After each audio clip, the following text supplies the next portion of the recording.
least it's not January. Good evening, everyone, and welcome to the October 14th Planning Board meeting. It is 7 p.m. Present tonight, we have Steve Wittroba, Clerk to the Board, Richard Clark, Vice Chairman, and myself, Daniel Edmiston, Chairman. With us as well is Bill Scanlon, the Acting Town Planner, and Michelle is here as well, our Acting Clerk. Moving right on to the first item on our agenda, the approval of the meeting minutes. We have two, September 23rd and the 30th. I think we should take them in chronological order, one at a time. Did the board have a chance to read the 23rd minutes? Yes. And what's the board's pleasure? Chairman, I would make a motion that we approve the meeting minutes for September 23rd, 2020, as presented. I have a motion and a second to accept the meeting minutes from September 23rd as written. All those in favor? All those opposed? We have a unanimous decision. Thank you.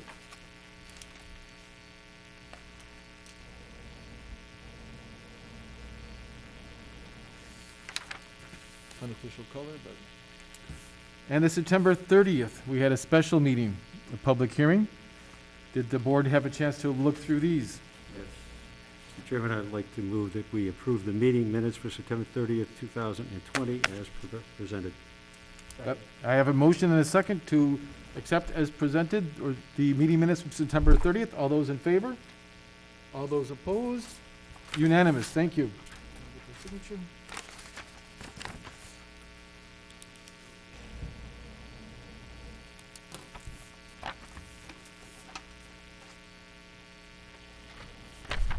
All right, we do not have any A&R plans tonight. That is correct, Bill? Correct. All right, number 3, approval to release lots 42 and 6 from the covenant for Pierpont Estates and acceptance of cash surety. Tony? Wait, come on up real quick, please. Good to see you. Have that in tab B. Tab B. That's the lot release form, and there's a copy of the check for $22,000. And there was an estimate drawn up by Graves Engineering, correct? Yes, that's behind that as well. He provided a detailed cost breakdown on page 4 of his report for that project, showing a total rounded up to $22,000. So there's 2 cost estimates in here. The one is for Phase 2C, Yes, and the other one is for Phase 2D. correct. And we're looking at the Phase 2D. Yes. Whoop, lost the glasses. Excellent. So for Phase 2C, we currently have an escrow of about $30,500. So we have about the right amount in escrow to finish that project, should that be necessary. So tonight, we're really just, as Dan mentioned, looking at Phase 2D.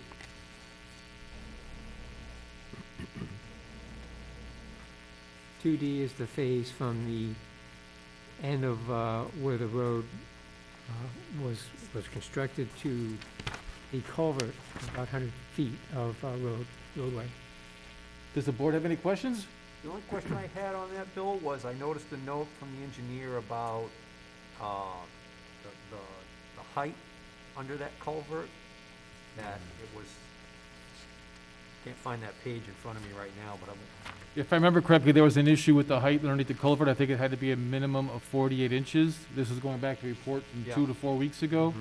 And if I read correctly in the report from Graves that you sent out either yesterday or the day before, that had been regraded to meet?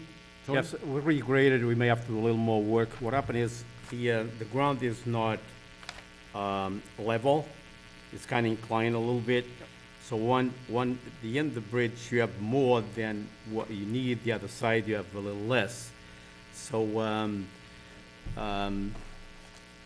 I don't know, because if I have to bring it down to the 44 feet, then I have to make a ramp for the water, being from the original ground right now. I have to make a ramp to get my 4 feet. I couldn't raise the bridge anymore because the drain and all that stuff, they gotta go over the bridge. So it's just a situation that, honestly, I'd rather see like, but again, that's me. So whatever we need to do under their bridge, we'll do it. But, again, to bring it down to 4 feet, like the plan calls for, I have to have a ramp. Yeah, and so it's gonna be like a fall, I mean, a ramp where the water is gonna come in and go down to the 4 feet. I don't see a reason for that, but again, if I have to do it, I mean, I'll take care of it. No, that's satisfactory for me.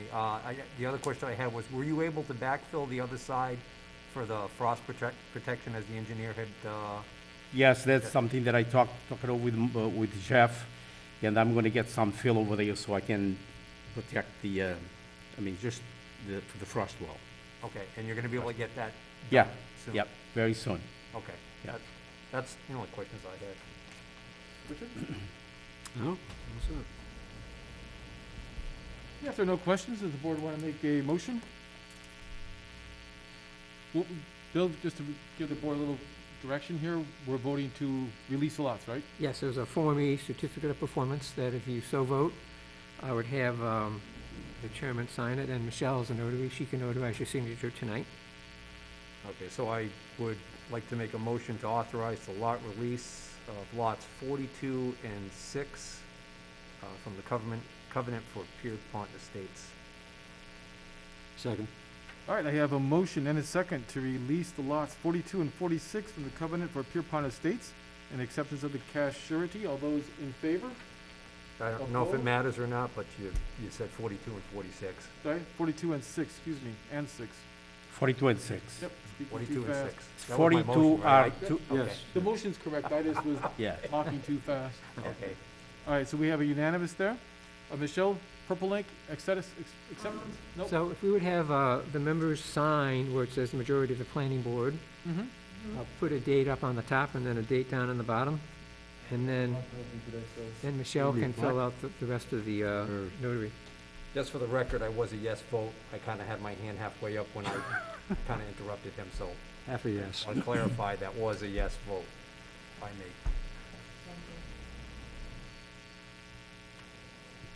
And then Tony, you'll take the original and get it registered, Yes, take to the registry of deeds. yep, yep.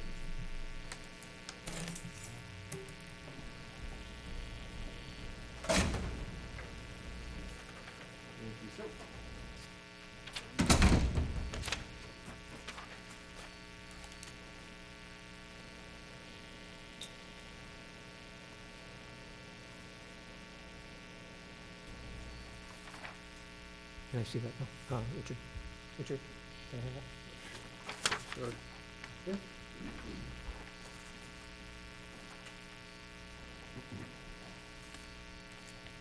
Got these as well.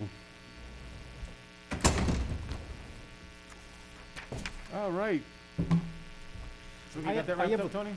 I have a question for the board, if I can Yep. do it. We have Michelle over here. She may help too.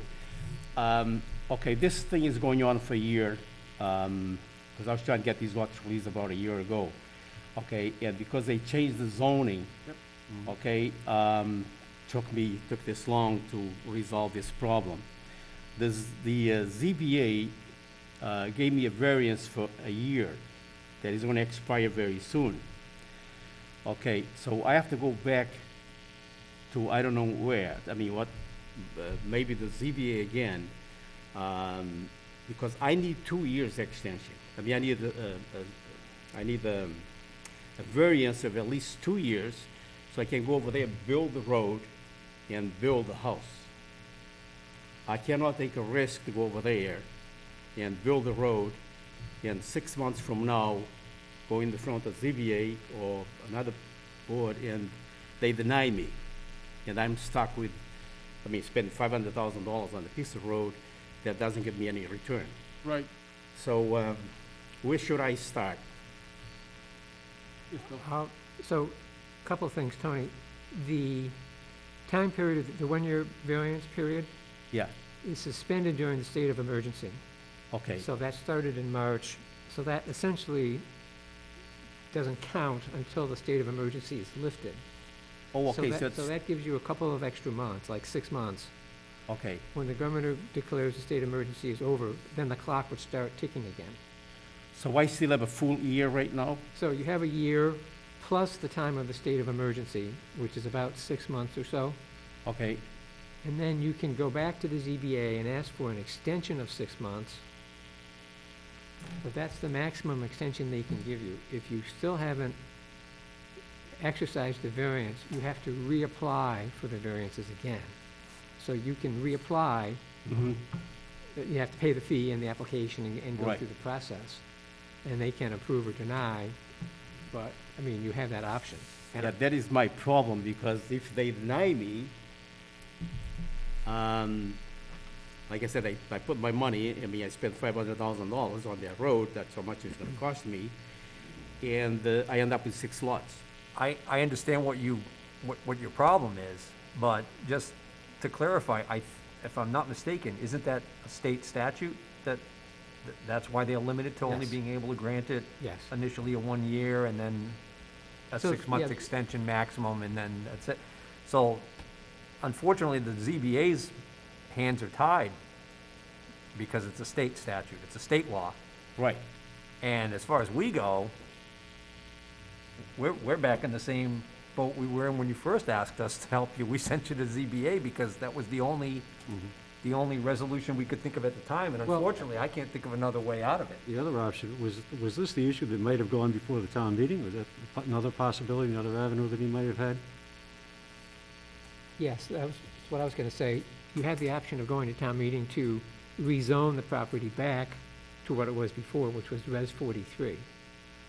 So- If I do the math, Bill, you're saying he has a year plus the 6 months for the state of emergency, then potentially another 6 months that can be awarded by the ZBA. So effectively, it looks like you've totaled up to about 24 months or 2 years. Right. Does that work in terms of, what schedule or plan you have?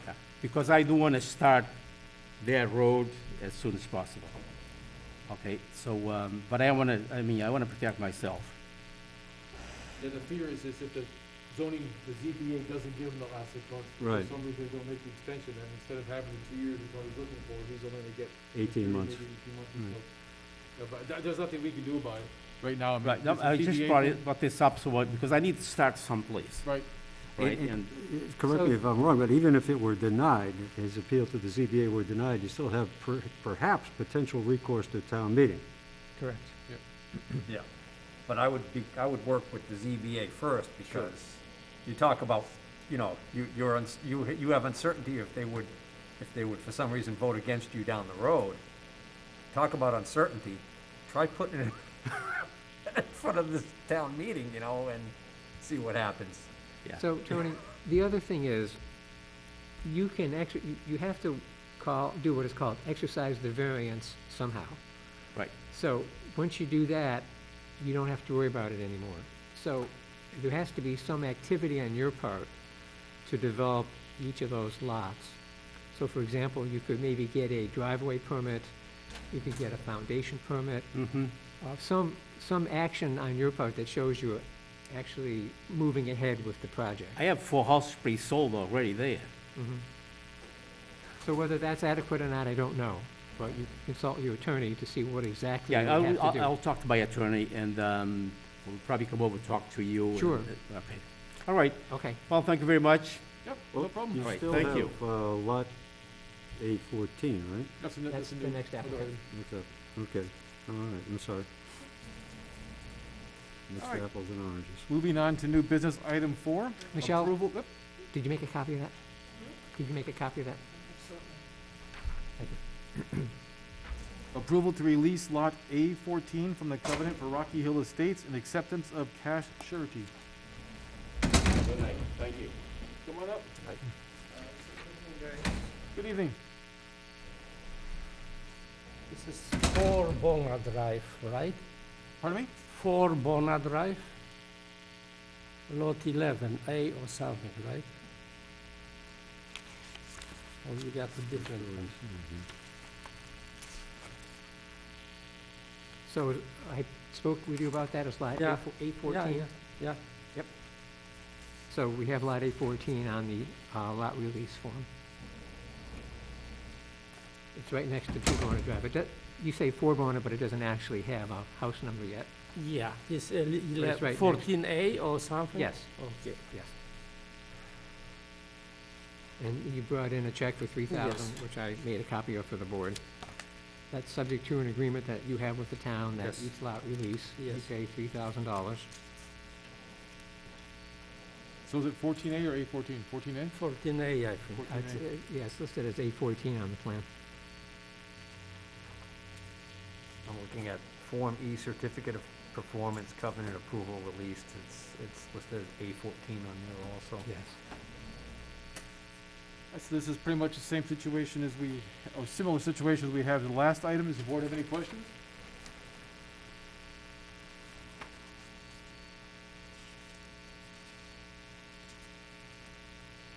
No questions?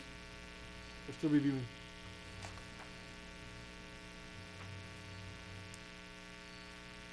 Did you have a chance to go out and look at the I did not. site? I haven't been out there for a while. I did not recently. I've been out there maybe middle of the COVID, so maybe Okay. in June-ish, Okay. July. Do you want to describe what you've done out there on Bona Drive? Yes, my brother put a house next to, that road is next to my brother. He got to number 2, I got 4. And it's next to his house. And what have you done with the road? Road is finished, first the coat is finished. Mm-hmm.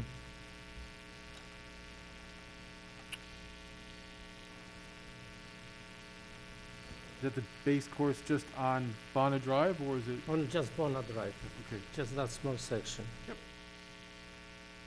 We have 6 lots there only. The board doesn't have any questions? No. Entertain a motion? Mr. Chairman, I'd like to make a motion that we approve release of lot 14A on the covenant for Rocky Hill Estates and acceptance of the cash surety. Do I have a second? Second. I have a motion and a second to release lot 14A from the covenant for Rocky Hill Estates and acceptance of the cash surety. All those in favor? Aye. Opposed? All right, passed unanimously. Okay, thanks a lot, guys. Yep, thank you. You want to pass that form around, Dan, and we'll do the same thing? Yep.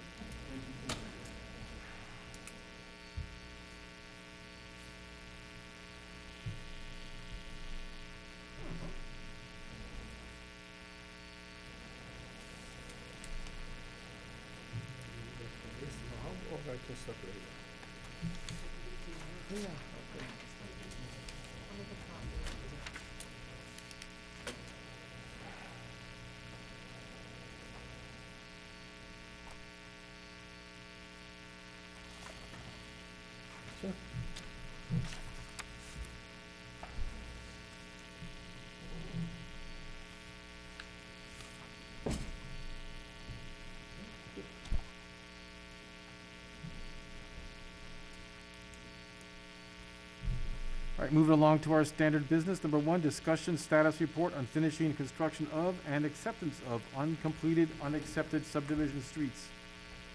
Any updates for us, Bill?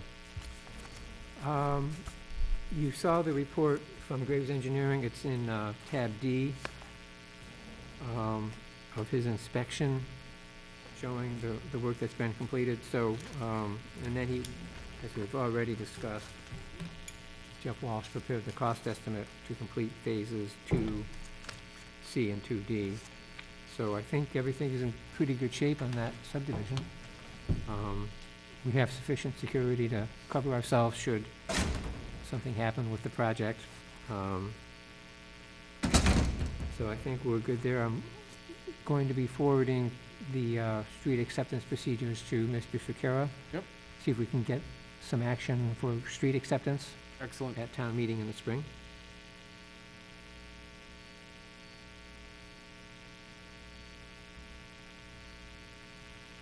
Rocky Hill, we just heard, progress with Bona Drive. Mm-hmm.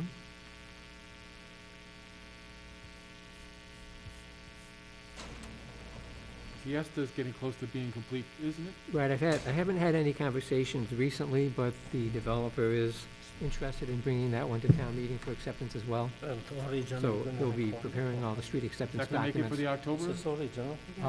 for the annual in May. It's 10. The town bylaw says I you can keep on only, forgetting which one it is. Right. I know it's one of them. Oh, Right. it's hard. Not if my lawyer gonna All right. record this one, right? Anything Country That's View, the problem. Tobin, or That's Lions? the list. Country View, the sewer superintendent is Yeah. very I can go uh, record, but, interested in getting the pumps replaced in the sewer pump station at the end of Eisenhower Drive. We are working with the selectmen to try to get access to the escrow funds. The planning board has already supported use of those funds, so we need to get a selectman vote on that as well. Those funds sufficient to cover the cost? Or is it- Not all of the work that needs to be done, but should be adequate for the next phase, which is probably to replace the pumps. replace the pump? Um, There's two pumps, right? There's one There's fairly two- new and one that is original, as I understand. Yes, that's correct. So the idea is to get someone in to inspect and test the pumps and see how they're doing, and then replace one or both, but hopefully just one. So we have yet to have the pumps inspected? Not internally. I mean, folks have been down there, they've noticed some irregularities with the electrical currents, Okay. but nobody's actually tested the pump itself yet. This issue has been many months, It has. pending. At some point, I don't know what the life expectancy is on these pumps, but at some point, it has to come to an end. And I That's don't know what correct. we have in terms of catching up with the drought. Right. Any The torrential superintendent rains in the is getting nervous forecast. about just how long will they hold out for. Right, the whole Right. situation seems to be very tenuous at best. Mhm. Oh, Tobin? Tobin Farms, the developer there also wants to go forward with acceptance at town meeting, so we should have a number of these if we oh, can good. get all the documentation that's required submitted in time. Good news. But they're, most of these are in pretty good shape, so it's just a matter of getting all the right documents in place. And then Lyons Estates, I had a conversation with Tom Levine today. Project there was going pretty well. They've put in about 2/3 of the drainage, have put in the detention basin. They've run out of drainage pipe, but they've gone as far as they can with what they have. They are getting ready to do the water and sewer lines. Graves Engineering's been out there inspecting the work, making sure that it's being done properly. So that seems to be going along okay. Good news. How old is Rocky Hill Estates? Goes back into the 1980s, I believe. Wow, 40 years?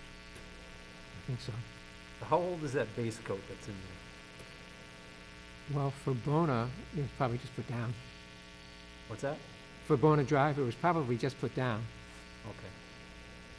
within a year, I would assume. So the issue we had talked about previously, where some of us had gone out and looked at and taken photos of the road back when we were discussing, that's in the old part?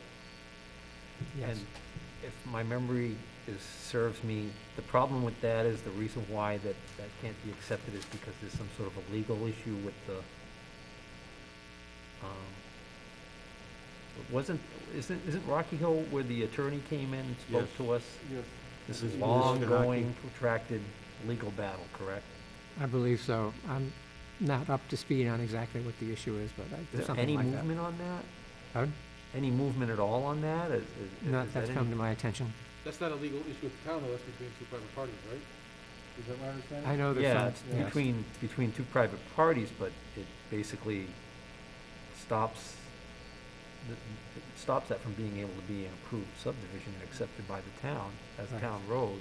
And all it is the base coat, or whatever you call it, and it's falling apart. Yeah, I think it's been quite a while since it's been put down, so it is deteriorating.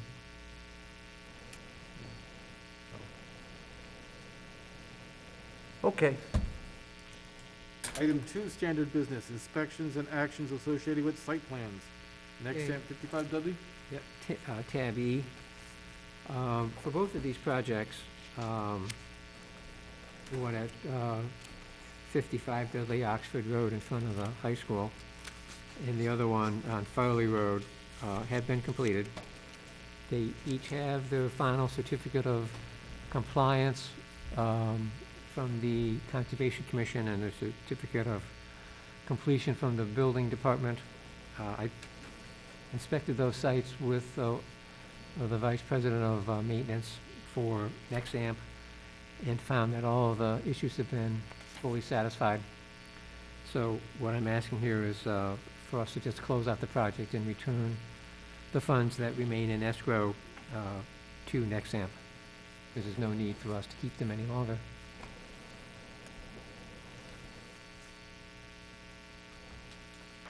So if there aren't any questions, I'm looking for a motion to release the escrow funds Yes, for the, let me just make sure there's two projects here, right? yes. For the two projects, one on Farley Road and the other one at Dudley, this is Dudley Solar escrow. It's called Dudley Solar. It's the one in front of the high school. Richard had raised some questions about trees that had died since they were planted, and they were very responsive and have replanted trees in those locations, so that issue is taken care of. You guys want to take these one at a time? I was just gonna issue, we do this as two separate motions, or? It's listed as one item in terms of the agenda. It looks like it's 55 Dudley Oxford Road Solar and Farley Road. I'm fine with that. All right, I will make a motion that we approve the request for release of escrow funds for Nexamp at 55 Dudley Oxford Road Solar and Farley Road Solar. Do I have a second? Second. All right, I have a motion and a second to release the escrow funds for the two projects as named. All those in favor? Aye. Opposed? All right, unanimous, thank you. Motion carried.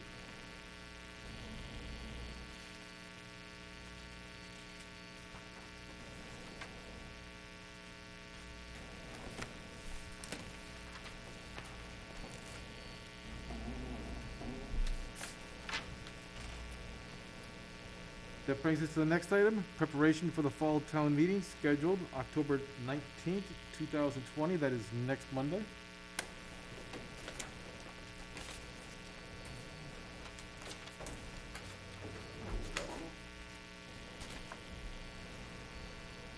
What action do we need to take here, Bill? Well, I posted a planning board meeting for 6:45 Okay. at the high school. That's 15 minutes before the town meeting starts. So we can go over any last-minute issues in terms of the zoning articles. So I prepared reports from the board that you can make the town meeting. They're in tab F. One is in regard to the rezoning of 115 Schofield Avenue from Industrial 43 to Industrial 130. And the other one is in regard to the amendments to the mill conversion overlay district. At the public hearings on those projects, the board unanimously voted to recommend to town meeting that those be adopted. So I just sort of wrote up some text. As you know, it's a requirement that the planning board make a report to town meeting. So if you'd like to review those and if you have any suggestions, I can finalize them for next Monday. Or if they're okay as is, then we'll just go with it. And then we can talk about who's going to make the report. Usually that's the chairman, but if you want to split up that task into two Well, members. we're going to be hard pressed to get a quorum. Steve, you be able to make that next week? Yeah. So there's two of us, and then we'll have to make sure the bills get a Okay. quorum. Right. I do have a conflict, as noted earlier, Yep. Mr. Chairman. So, yeah, then I don't have any problem making these. This is a stupid question, but I just getting a brain cramp right here. We're talking about the Article 12, proposed zoning bylaw amendment. So, the new proposed manner of doing this would be applicant applies for this, planning board and the Board of Selectmen can give it's not a variance, they approve it then, right? They would approve the project. and then that goes before the town for a town vote? Or is it, So on the zoning articles, the selectmen are actually the sponsor of the mill conversion overlay district. yep, So that was sort of their role in the process. So the planning board role is to review the article, evaluate it, and make a recommendation to town meeting whether it's a good thing or not. right, but if the town votes for this, then moving forward, there's gonna be an approval process. Yes, that will be a special permit before the planning board. Yep. And if they ask for a waiver from the affordable housing requirement, the new language that we're adopt, or would be looking at is that the selectmen would evaluate that request and submit a report to the planning board whether to support that or not. But basically, the overall project is a special permit before the planning board. Yeah. And there's no town voting in this then? Once the zoning articles is passed, then Okay, town meeting does not have any further action. okay. I would assume that in regards to the industrial 43 to industrial 130, that some representative from BIS will be there to answer questions should they arise. Yes. It's a citizen's petition, Mm-hmm. so it would be up to the applicant to be there to, present the article. All right. Any questions? Mr. No, I Horvath? just wanted to point out for the record, though, at the bottom here, it says that at the September 30th meeting, the board held a required public hearing on the proposed amendment. What's that? At the September 30th, 2020 planning board meeting, the Mhm. board held the required public hearing on the proposed amendment. Right. Right. Mm-hmm. Okay, so I was here. I didn't dream that. That actually happened.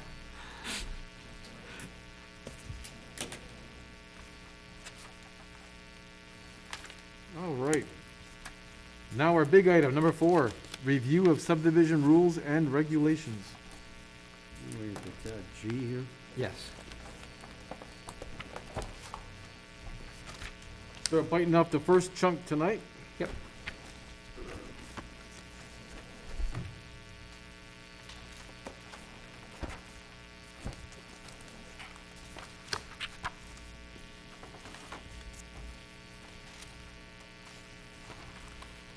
So this is going to be a process that will take several meetings to go through the whole document. So you'll have ample opportunity to go over this as many times as you like and make sure you're comfortable with it before you move forward with adoption. Just to clarify, these are the planning board rules and regulations, and you have the authority under the subdivision control law to adopt regulations to regulate new subdivisions in town. So once you're through with your review and modification, you would have to hold a public hearing to invite comment from the public. So developers might be interested, et cetera, or any citizen could attend and offer comments. And then once you've gone through that process, you can vote to adopt the new regulations by majority vote. So it does not require any town meeting approval. It's not a bylaw, it's just the board's regulations. So I started, to go through this, and I did a, word markup process so you can see what the changes are. Dan, I don't know how you want to handle this. I'm open to suggestions. How do you suggest we move forward with this? Well, I suggest we sort of go through them. Most of them, a lot of them are not really significant, but Yep. Anytime anybody has any comments, I think it would be good to bring them up at that point. Is this something that we should go through right now and ask each one if we have any questions on? I think so. Or, I made notes on 2 things. Out of the first 22 pages here, I don't see any problems except for 2 things I had questions on, and then I'm good, so. Mhm. ask away. On page 15, under item 3, development impact study, the applicant shall submit a development impact study for any subdivision creating XX new lots. So are you looking for input from the board as Yes. to, what that threshold we want to set at? Yes. So my question would be, do we have any documentation from other towns' bylaws that might indicate where we should be? I have no idea what would. I mean, I can look into it, I haven't done that yet. So as it is now, there is no threshold, any subdivision, even of a couple of lots. Well, that's how we've defined subdivision, isn't it? There's two or more. Correct. So doesn't that provide definition there in terms of subdivision creating two or more new lots? We're not changing that definition, my thought was, for a small subdivision, there's probably not a need to go through this elaborate development impact statement. So I'm thinking there should be some minimum number of lots where it would have some potential impacts that we want the developer to prepare this document.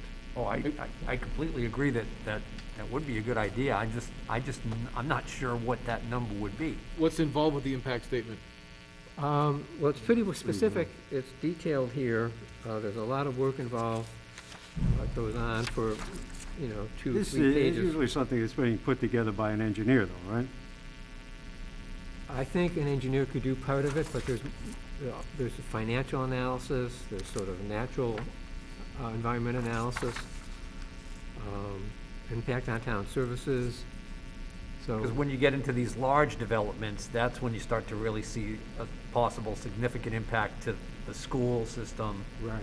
fire department, other services. Public safety and all that. Not every town has this in the regulations. I mean, it's a good idea for those large projects. And I see your point. I'll have to research and find out if other towns have a threshold. If we have this in here as a threshold and an applicant is asking for a waiver, we can grant that waiver, correct? Yes. Right. That to me is kind of the key, guys. This is Good. Yeah, we good could put it point. down, as Richard Right. said, for 2, meaning everybody has to do it, but they come to us for a waiver, and if we can, by case, we can decide if they've got three lots, Mm-hmm. and they're small lots, not a lot of hardscapes, whatever, I mean, it could be a no-brainer, but if you have somebody with 40 new subdivided lots coming in, it might be a completely different story. Would that also give us the ability then to waive a portion of it? So hey, you've got 6 houses, we'd like to see a stormwater study, but we don't want a traffic study?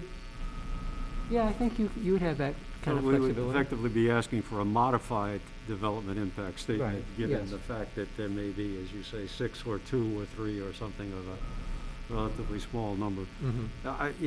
I think that might be a better way of approaching it, Mr. Chairman, as opposed to trying to put a number on it right now, because I don't think we're comfortable with what that number might be. I've got some ideas. I mean, like you said, we can always waive it. Yep.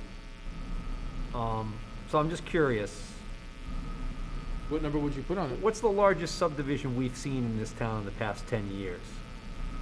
Well, probably Pierpont. Come There's And how about many lots 56 is that? lots at Pierpont, I believe. How many? About 56 in that 56? range. 60, somewhere around there.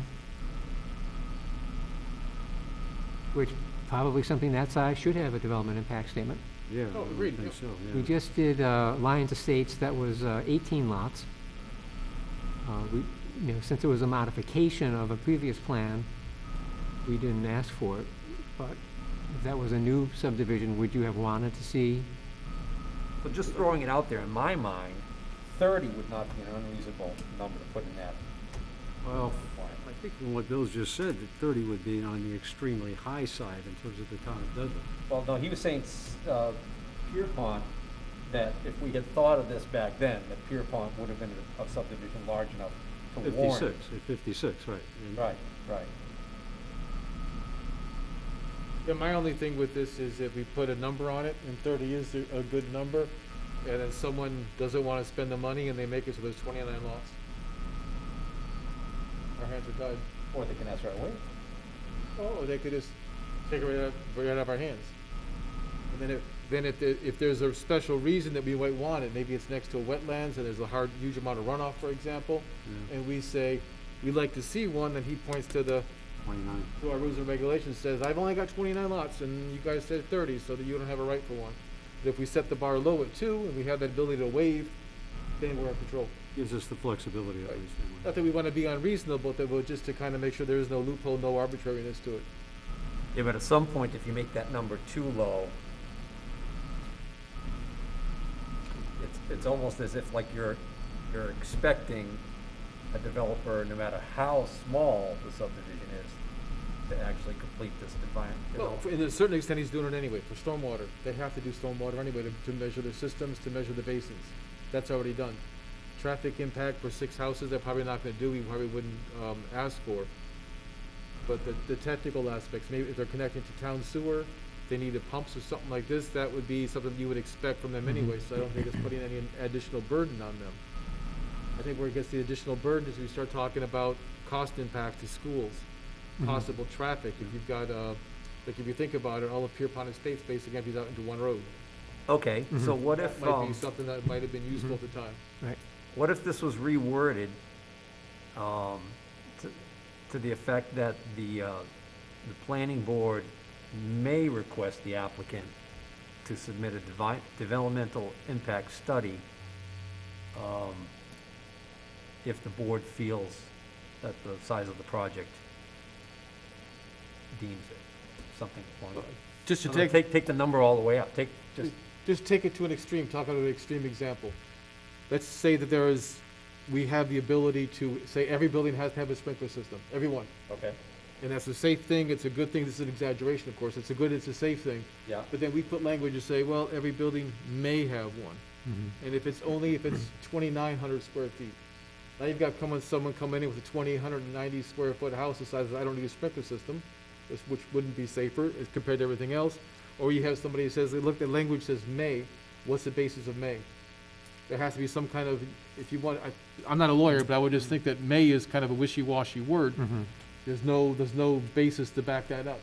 Well, that's So the if we- second part of my sentence, the second part of my statement, may require a developmental impact study if the board deems that the project is of a size and scope that requires. So a 17-house apartment or complex comes in, or house subdivision, and the planning board says, no, we're okay. 10 years later, you get a completely different board, one with 18 houses or 16 houses, and they have to do it, but you set precedents already, legally. Well, you actually just brought up another good point.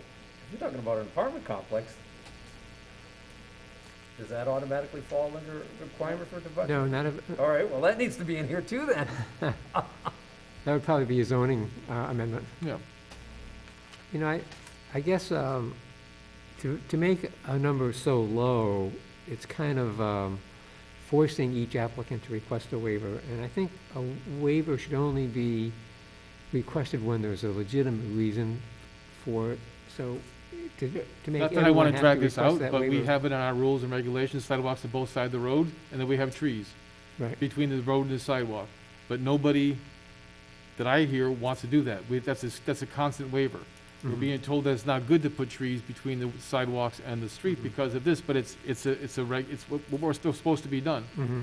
So, Right, so we might need to change the regulations then to, align with reality more than some, arbitrary idea that the board has. my personal feeling is I'd rather have someone come in and ask for a waiver that I can easily grant, as opposed to having diddly-dallying around with 31, 29, 27. To your point, Mr. Chairman, I think I'm in agreement with that, and that it gives us an opportunity to negotiate, so to speak, in terms of we can work with someone as opposed to having something that is arbitrary. And I kind of agree with Bill, where if we make that number too low, that would basically requiring every applicant to request this waiver.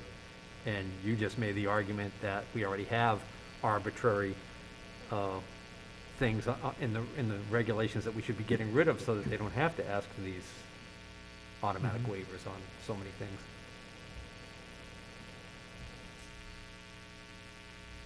The sidewalks, as far as the placing of trees, was Yeah. probably a bad argument in my case, because we're hearing from the town that it causes damages to the sidewalks and streets that we don't want. So that was probably a bad example. When we start getting into sidewalks, that's a good example. We're talking about the, what's the name of the regulations that we're trying to Complete adopt? streets? Complete streets, thank you. Right. We're trying to adopt that, but nobody wants to do sidewalks because it's a cost. Personally, You can have all the sidewalks in the world, but if the people who live in a house don't shovel the snow from the sidewalks, they're useless, absolutely useless. Well, I So would that's a- submit, Mr. Chairman, there are some months when we don't have snow, so. Right, no, agreed. And then- There may be a seasonal factor, but there Right, there and is some. then my understanding is utility also there are value. rules and regulations says you have to do the sidewalk. I So it's a think, back and if I forth, may, but- I think we're getting a little far afield here when we're getting into the issue in terms of snow and the sidewalks. I think the question really revolves around whether we want to set a number here or not. Our definition has been 2 or more. Do we go back and redefine that in the very beginning? Do we have that definition identified, or do we? So if we mess with that definition, then you're gonna have people coming in here with 4 or 5. No, that's subdivisions. the can of worms that we Right. potentially run into. So I would submit that we could always, it says they shall submit. I would say that we require this, but we be amenable to reasonable options or alternatives too in the case of small developments. But that would be on a case-by-case basis. And why not we just go back to my original suggestion, which is we just pick a number there, and we don't make the number arbitrarily small.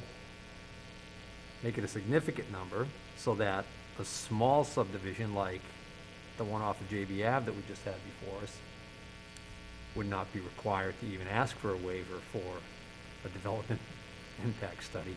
Well, I would submit that this may live beyond us. I mean, we are a relatively new board, and I suspect there will be a new board that will someday replace us. I'm not saying tomorrow or the next day necessarily, but at some point down the road, are we just kicking the can down the road?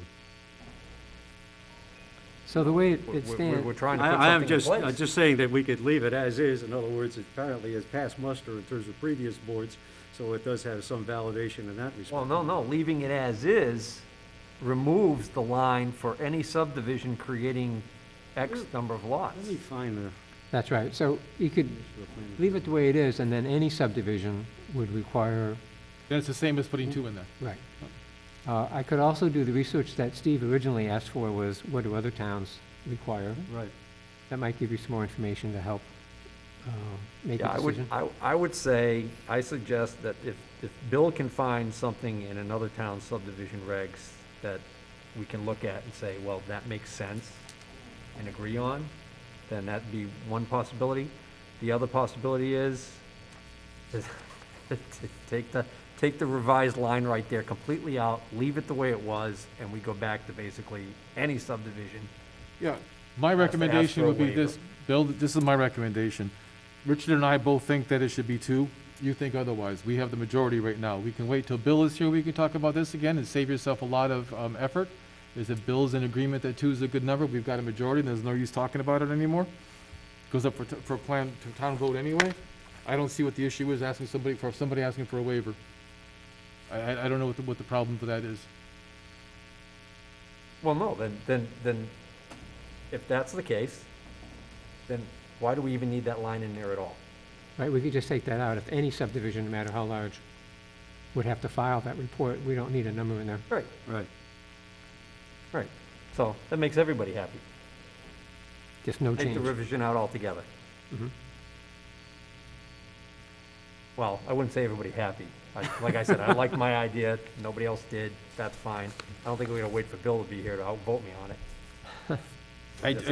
I mean, if your case is that it's the same either way, I think that adding the subdivision, creating 2 new lots adds clarity. There is no ambiguity there whatsoever. So if it's the same either way, what difference does it make if it's 2? There was no ambiguity in the way that the law is written now, that the reg is written now. There's no ambiguity in the way it is now if you take out what's trying to be added. And the only reason there's ambiguity there is because we can't agree on a number. But when you say 2 lots, who the hell's building 2-lot subdivisions? We have one with 3 that we just talked about a couple days ago, a couple meetings ago. Which one was that? Jesse Road, Oh, that was 6. or Mason Road, which one was it? Mason Road. That was Butler's Way? You mean the one off of JB Ave? Oh, no, that was an A&R, the one, the 71 Yeah. Mason Road? If you got 2 lots, you're doing an A&R. Who's the insane person who is building a road to go to 2 lots? This is in the definitive plan section, so it really applies to definitive plans. Not A&R plans. Yeah, this is under subdivisions. Yes, gotta be a new subdivision. Mr. Chairman, I just would ask that we move the question. I think we're just beating this to death, and I don't know that we're gaining any traction on Any it. other questions? Oh, yeah, on page 20?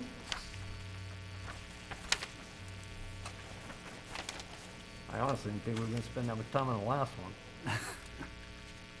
one. Under certificate of approval, it says within 90 days of filing of a non-residential definitive subdivision plan, within 90 days of filing.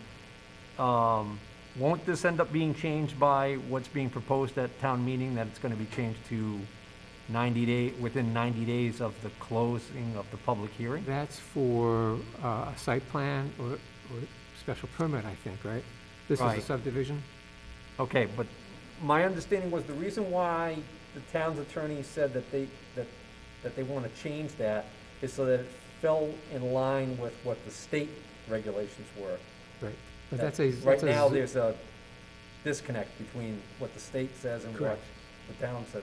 So my only question on this was, does this also have the same kind of problem where it? No, the issue you're talking about is a zoning issue. This is in regards to the subdivision control law, Okay, which specifies these time periods. okay, So this is All really right. taken right out of the law. all right. I was just curious whether or not it was all of those 90-day Mhm. deadlines were gonna start from the close of public hearing, Right. but I understand what It you're was saying. really, I think, an issue with the mill conversion Got it. bylaw. Okay. Do you have any questions, Richard? I apologize, because I don't think I'm lining up. I do recall that there's mention in here of more use in terms of a digital format. And I guess I have reference here to something, if I may, just a second, Mr. Chairman. There is, I'm gonna take a breather and actually breathe for a minute. I forget what it was. There is a state identified formatting, I believe, for that. And I don't know that that was referenced in what I saw in the document. The file set to project is going to...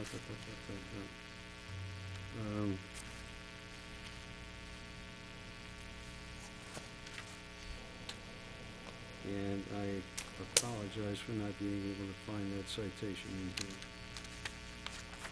But I believe there is something that is, if not state mandated, then at least recommended formatting in terms of that particular electronic file. And again, my apologies for holding us up on that issue. It's all right, you're fine.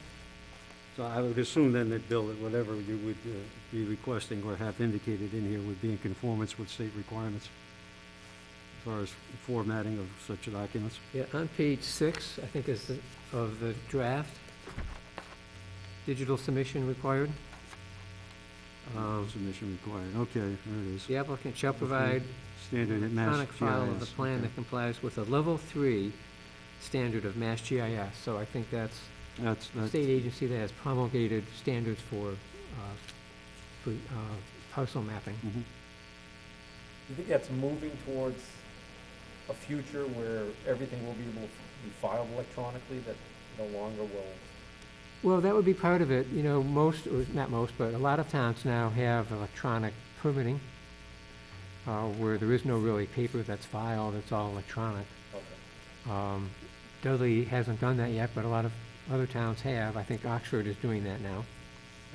So I think eventually we'll be moving in that direction. There's a significant cost involved. So that's probably why Dudley hasn't done it yet. But it saves paper. It allows for, you know, routing of documents to various departments so they can mark up the same plan and sort of coordinate the whole town-wide review process.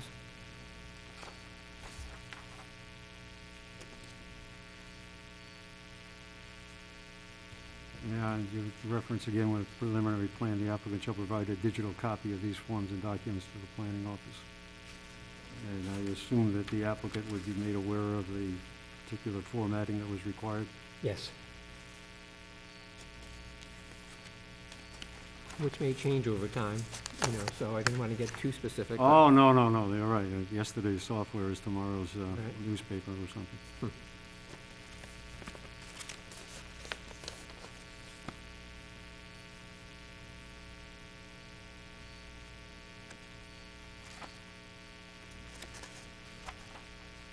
So, you know, I noted that on a number of occasions, the same language is repeated in various places, like for an A&R plan, then it's repeated for a preliminary plan, and then for a definitive plan.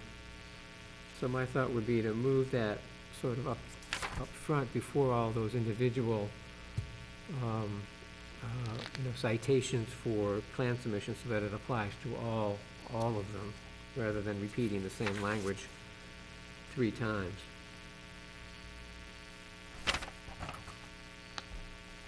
I noticed that actually in this other document that you provided us with, this model subdivision regulations, the comments that are made, the annotations that are made, apparently working away from preliminary plans seems to be the suggestion that's very strongly made in this document. Oh, really?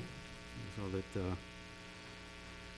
preliminary plans may not be with us too much I longer. mean, I thought it was very helpful for the engineer on JD to come before Mhm. the board and with a preliminary before he went to all that expense of the definitive. It may be the case, but I think that the way this reads, is of my understanding of it at least, it seems to suggest that there are other ways of achieving the same Okay, goal. I'll look at that then and see what I think. Subsurface conditions on page 16. Discuss depth of bedrock based on boring data and its effect on road subbase preparation. Where is Mr. Perrin? Mr. Who? I said, where is Mr. Perrin when we Yeah, need him? he's enjoying life in Virginia. Translate that for me. Discuss, what does, I'm not quite sure what that means. Did we talk about that? Well, if we have shallow bedrock, you know, it's gonna require some blasting, right, in order to get the proper depth of the subbase. Okay. So I think we'd wanna know that, if there is gonna be a significant amount of blasting that would be required. So the discussion would basically be what the plan was in order to address this issue. Yes. Well, this is all stuff that should be in the impact statement. That's probably true, too. Right. Mhm. Yeah, those are all, so I think that just looking through it again, I think the changes that are suggested, recommended, all make sense in my mind's eye. Where I start having problems is with the developmental impact statement, what we just talked about for a while. Mm-hmm. There's a number of comments in there, and I think that deserves more discussion at a later meeting. The only thing I would submit, Mr. Chairman, is that if even if it were just 2 houses and we're talking about some blasting, we might well want to know what the issues might be there. Right. In terms of how Well, that's going to be handled. I disagree again. I think the spirit of a developmental impact study is the long-term impact of the development once finished on the town, not the short-term during construction. I would question if I were in a butter and somebody decided they were going to blow up my backyard, I think I might have some thoughts that its impact was not only immediate but potentially long-term. Well, there could be environmental impacts during construction that you would want analyzed, as well as to know what the long-term impacts are. So I think it's really a nice way to get a handle on all the impacts that a subdivision might have on the town. Yeah, if they're like changing the, I don't know what's a good example that doesn't immediately just like seem ludicrous because conservation would stop them in a heartbeat anyways, like if they were rerouting a waterway or something like that, and it somehow affected, you know, a neighboring property.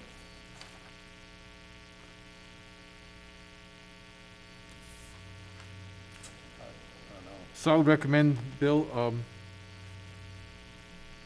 that one section about the developmental impact statement, Mm-hmm. that we put that on agenda for either the next meeting or one of the next 2. Okay? We don't have a deadline for this, Mr. Chairman, do we? It's Correct. one that has to be Well, you want to completed. put it in for the May town meeting, right?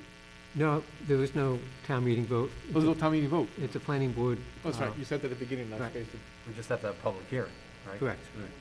But the timetable is effectively ours to determine, from what I get. Well, I don't want to discuss this every day. No, we don't let it go on indefinitely, certainly, but So what page was that, Dan, that you were? I think it was 16. 15 or 16, let me just double check real quick. 15, starts on 15. 15, right. Planner's plate, anything for us, Bill?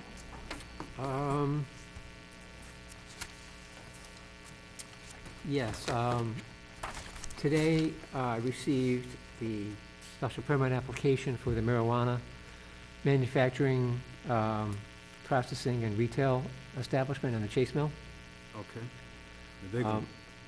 So, that will be coming before the board. I wanted to sort of meld that with one of the other items in terms of the next meeting date.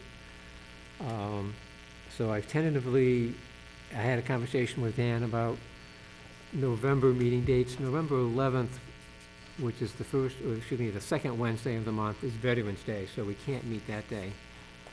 So I would suggest that we move up that first meeting to the first Wednesday of the month, which would be the 4th, I believe. And that we hold the public hearing, open the public hearing on that date. And then the thought would be the fourth Wednesday of the month is the day before Thanksgiving. So I don't know whether the board would want to meet that night or not. So we should talk about that meeting. And/or either move that one up another week, like to the 21st, or maybe we don't even need a second meeting in November, if that's the board's preference. In fact, the next meeting, which is scheduled for 2 weeks from tonight on the 28th, I don't have any applications, that we need to meet for, but we could certainly delve into the subdivision regulations and devote the meeting primarily to that issue. So I'd just like to throw out to the board. November 4th might be a water sewer meeting. Okay. Thank you. So what's the board's preferences in terms of meeting dates? We could keep, let's see.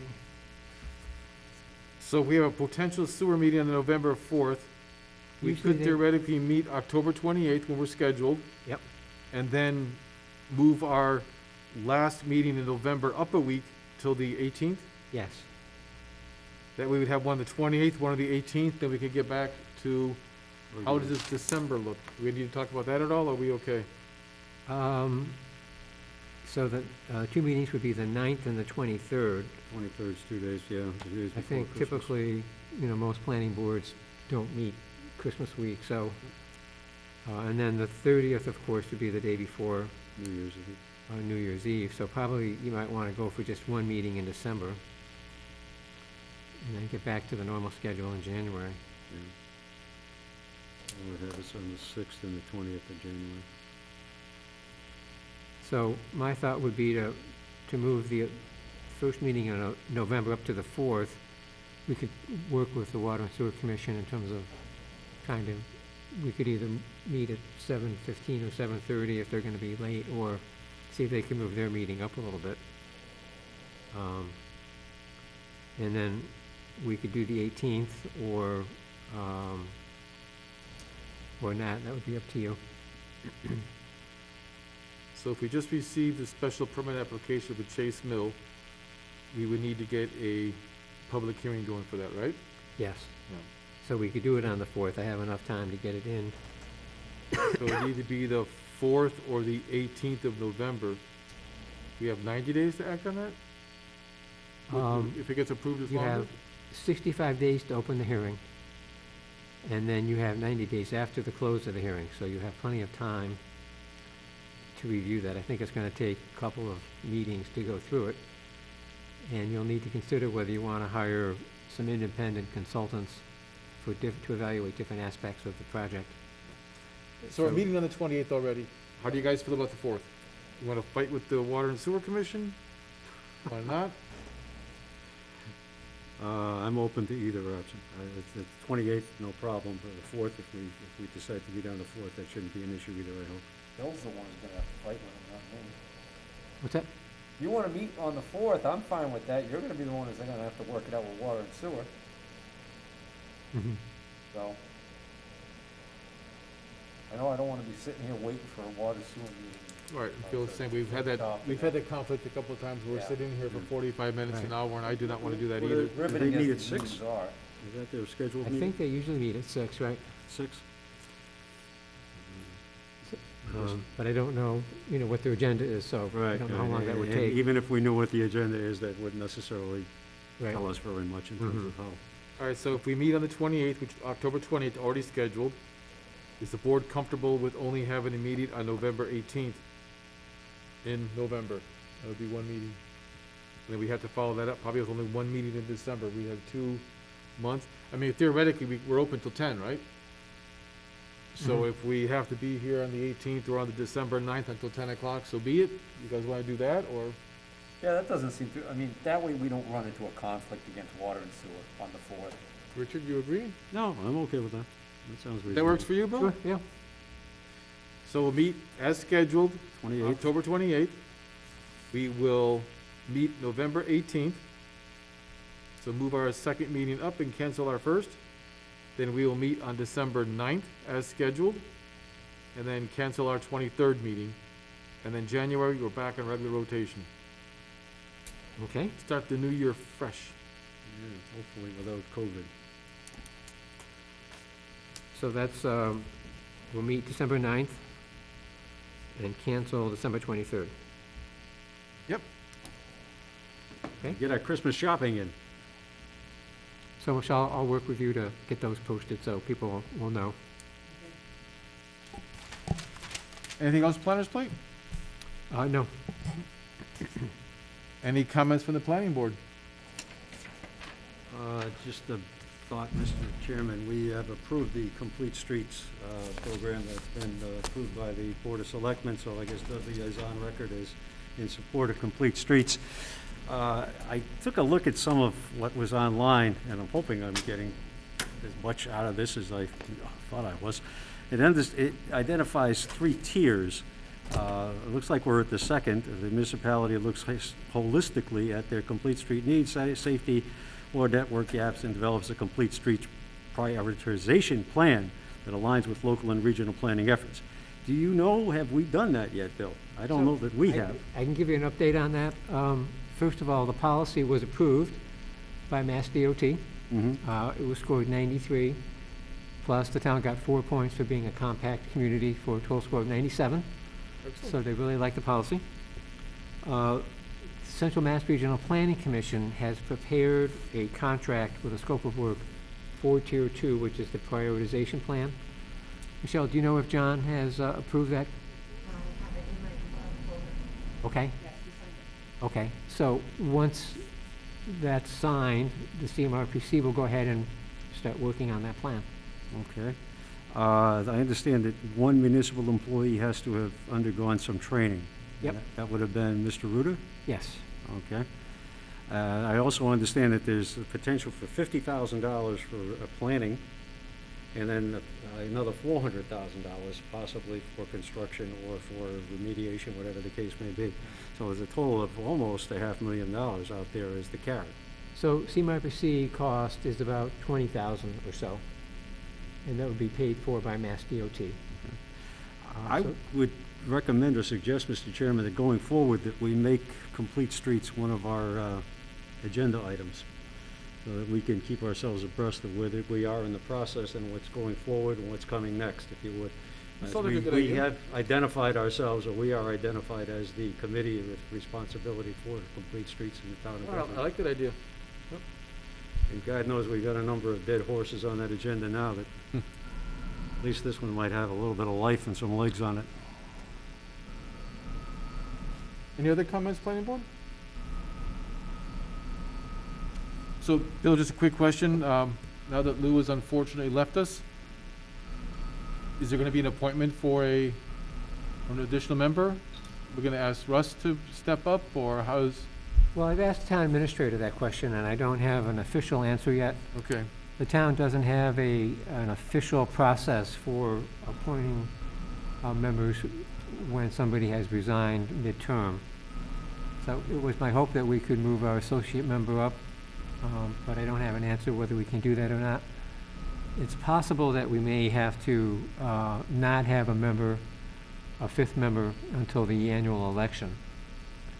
So those are probably the two most likely scenarios. Either you become a four-member board until May, or we are able to move up the associate member. It puts the pressure on us for attendance, right? It does. It does. Mr. Chairman, I think we should approach this somewhat aggressively with town manager, town administrator. My sense of having an associate member is that that's kind of the on-deck guy. And now that Mr. Perrin has taken himself out of the picture, we need somebody in the batter's box. We have a candidate, an individual identified. Historically, one of the problems in the town of Dudley is trying to find people who are willing to serve on boards. We have a willing individual. Let's take advantage of that. Let's get him on board, fully on board. Mm-hmm. And I don't know what the hoops and hurdles might be out there ahead of us, but I should think that I think it's a Makes a- question of legality. I don't think the selectmen have the ability to appoint a planning board member, period. I think that's the problem. that's- Because they talked about this came up just recently at one of the selectmen meetings where they talked about they would like to make this board all appointed. But that Well, would that was- require yeah, going to that- town meeting and. well, that was with the town clerk and the idea of the town treasurer. That was that whole But the- cornucopia of This making board everybody. came up appoint- during right. the discussion, and they Yes, talked we about did. how in the past that has always been defeated, that the townspeople always felt that they were losing their right. to I vote know, for us. Even though, oddly enough, I mean, I'm living proof that apparently they don't turn out in droves and vote for planning board members. well, Mr. Wetruba, those who voted for you certainly knew what they were doing and were well-informed and being well-served. I would submit, though, that there are other boards, and I can speak specifically to the Library Board of Trustees, where the process is the Board of Trustees makes a recommendation, it goes before the selectmen approve, and that person is a fully vetted member of that board from that point on. So I'm not sure what it is that I think it's precludes statute. the... I think that the library trustees board might not fall under the same Well, legal restrictions as appointments to this board. one difference I do know, that the Library Board of Trustees has its own set of bylaws. And that process is covered in the bylaws. We do not, that I know of, have Yeah. a set of bylaws. So I don't know whether we are fully at the disposal or the I may That's the the mercy question, of the yeah. planning board. We don't have may an be answer. wrong. I know that the regulation of how planning boards are formed and that whole process, that's all regulated by state statute. Yep. And there may not be a state statute for library trustees, which might have opened the door for them to have their own bylaws. There are several state statutes. Regarding specifically appointments and, Specifically in terms of even the very types of boards, depending on the type of library that you have. I don't know how they're getting Because some along. of them are municipal and some of them are not. I'll tell you right now, though, if the selectmen had the ability to appoint members to the planning board, they would have been doing it already. Well, as it stands now, we are voted, okay? We are elected to the board. They don't appoint us. I They don't understand have that ability. I don't think they That's my whole point. Right. Thank you.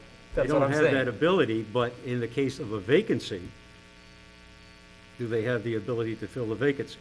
Because obviously, we're not gonna have a special election to fill a vacancy. And I take what Mr. Ruda has told Bill, that there is no mechanism in place, to mean that they do not have that ability. Either that, or maybe they're talking to town council about finding out whether or not they can legally do it. I don't know. Yeah, I think that's what's going on. All right, well. Yeah, and I'd then also like to suggest that we appoint our associate member to be a member for the special permit for the marijuana establishment. Because you know a special permit requires 4 out of 5 votes. So since we have an associate member and he is authorized to act on special permit applications if someone is unable to act, that you make him a member of the board for that application. Do I do that at that meeting? Well, I think we could do it now and then let him know that he'll be on the board for Does that. he attend the entire meeting, or is he only part of the board technically for that special? Well, of course, purpose? he's welcome to attend and participate, but he doesn't have a vote on matters before the board, except for special permits when he is so designated to act. Okay. So he would have no voice other than as a citizen? Yes, maybe a little bit more than that, since he's, an associate member of the board. So he could certainly question applicants and, ask for more information and offer his own thoughts about a project. He just wouldn't Sort be of able an to ex vote. officio? That Yeah. just goes to show you, I completely misunderstood what being an associate member of the board meant. I thought that it meant that if one of us was not able to perform for any reason, and they needed a quorum, Mhm. that he could just show up and slip right into that seat and be a voting member. I didn't realize it was only for, I am Purposes. 100% in agreement with what you've just said. That was my assumption too, and that we had somebody waiting in the wings when the need arose. it And makes sense, that's why they don't do it, it makes too much sense.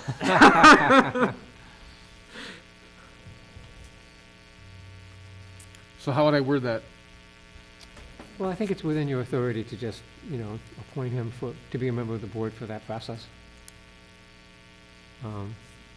So if you want to do that, I'll get in touch with him and let him know that the hearing is opening on November 18th. Yeah, so then, for the purpose of our special permit meetings regarding the Chase Hill Mill, or the mill project, I'd like to then appoint our associate member, Russ Mhm. Giglio, Mm-hmm. as a member of the board for those special Okay, permit good. meetings. Okay.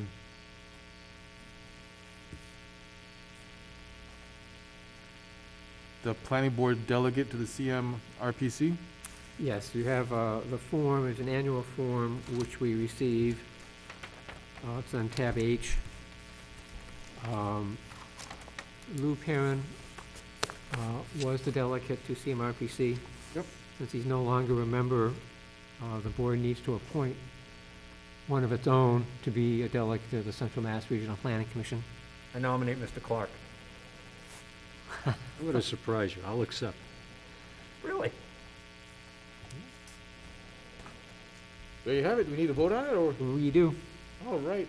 I have a nomination that I will second, even though I shouldn't second. Can I second in a situation like this? Or do we need Yeah, not need no, a second? certainly you may. I will second, and Richard, we've heard that you will accept the nomination, so let's vote Richard in as our, I don't know if I can vote for myself, though. I mean, if the planning board can't appoint an associate member, I'm not sure I can vote for myself. Well, I think you could, but. we gotta strike while the iron is hot. All those in favor? Richard is our delegate. All right. Michelle, Thank you and congratulations. who has the original? Is that in Dan's? Oh, you have it there? Okay, so you'll, okay. Great, thank you. Way to strike while the iron is hot. No hesitation, just went right forward. I like I that. did look at their calendars. It is sparse in terms of a meeting schedule. We have some vouchers? We do. What page, which tab are we in? Tab I.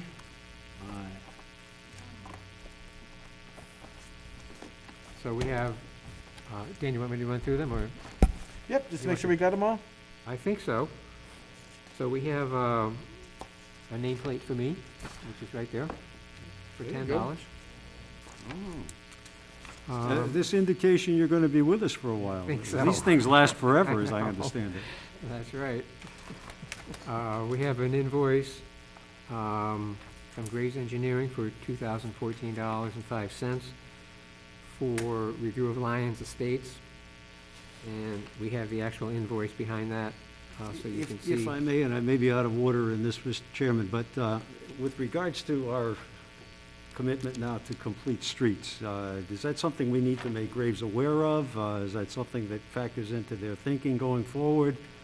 What is their component here, or their part of this? Well, they review subdivisions on the, in regard to the planning board regulations. So until the board actually amends the regulations, they don't really have a role. Okay. But they will once that happens. But they're aware that this is at some point to become I'm sure a number of their towns effective have already policy. done that, so Okay, thank you. I'm sure they're well aware of that Mhm. activity. We have, so on that Lions Estates, you can see on the Graves invoice that there are a number of inspections that took place there. So that's what's driven up the cost of that invoice. The next one is for Lions Estates, which was primarily the pre-construction conference that Jeff Walsh attended. That invoice is for $430.65. And then we have an invoice for Pierpont Estates for $271.03, which is primarily a meeting with the developer and doing some construction administration work. And I think that's it for those. These are, I think. Oh, for you.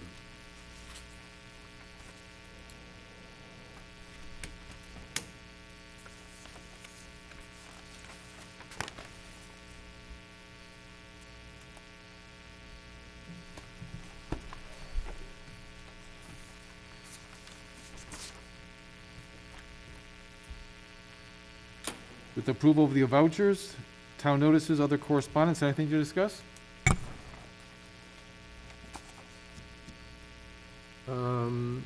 Just, with regard to the town meeting, it's at 6:45. Yep. I guess we'll just gather, do any last minute discussions, and then go into the town meeting. They want to check How on, did you want to handle the reports, Dan? Do you want to make the reports to town meeting, or do you want to ask if either of the other members would like to Richard? do so?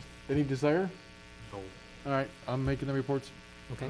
we may, Richard's not gonna be here, he's got a, Oh, okay. have a Right, conflict. we We were- may need to check with Mr. LePage to see if he's available, otherwise we wouldn't have a quorum for that meeting. It's been posted, just in case there was a Yeah. quorum. If there's not, then there's no issue.